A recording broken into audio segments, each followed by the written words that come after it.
श्रीराम समर्थ. नाम हेच परमेश्वराची भेट करवून दे. गंगेचा किंवा इतर कोणत्याही नद्यांचा उगम जर आपण पाहिला तर एक एक थेंब स्वच्छ पाणी तेथून खाली पडत असलेले आपल्याला दिसेल. पूर्वपुण्याईमुळे आयुष्यात परमार्थाचा उगमही असाच लहान पण अगदी स्वच्छ असतो. पुढे त्या स्वच्छ झऱ्याचे नदीत रूपांतर होते आणि अनेक ठिकाणाहून वाहत आल्याने तिचे पाणीही काहीसे गढूळ बनते.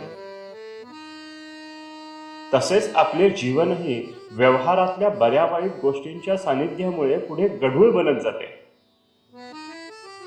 परंतु ज्याप्रमाणे पाण्याला तुरटी लावली म्हणजे पाणी स्वच्छ होऊन सर्व गाळ तळाशी राहतो, त्याप्रमाणे कोणतेही काम करताना नाम घेतले तर त्या कर्माचे गुणदोष तळाशी बसून वर निर्मळ जीवनाचा प्रत्यय येतो.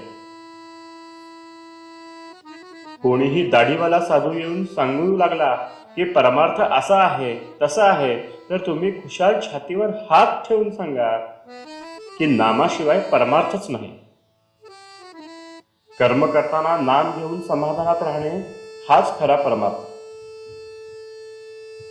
भगवंताचे प्रेम यायला, त्याच्याबद्दल आपलेपणा वाटायला नामासारखे साधन नाही. आपलेपणाचे प्रेम किती असते पहा. एक मुलगा आईजवळ राहत होता. पुढे त्याचे लग्न झाले. त्याने बायको आपली मानली. तिच्याबद्दल त्याला प्रेम उत्पन्न झाले. पुढे ती जरा कृशी झाली. त्याला वाटले ही शहाणी आहे, बोलत नाही, परंतु हिला आपल्या आईचा जाच असला पाहिजे म्हणून तो वेगळा निघाला. आपले म्हटल्याने केवढे प्रेम उत्पन्न होते पहा.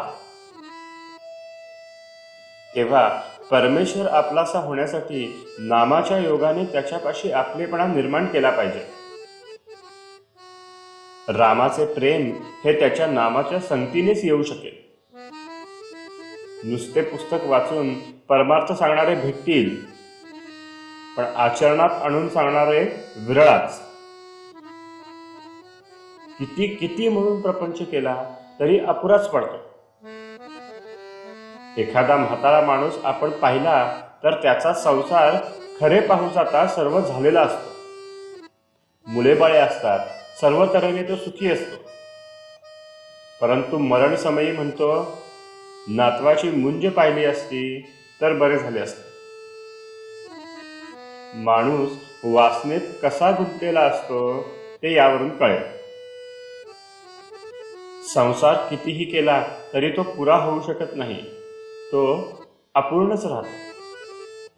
मनुष्याच्या जीवनाची तळमळ परमेश्वर प्राप्तीशिवाय शमूच शकत नाही.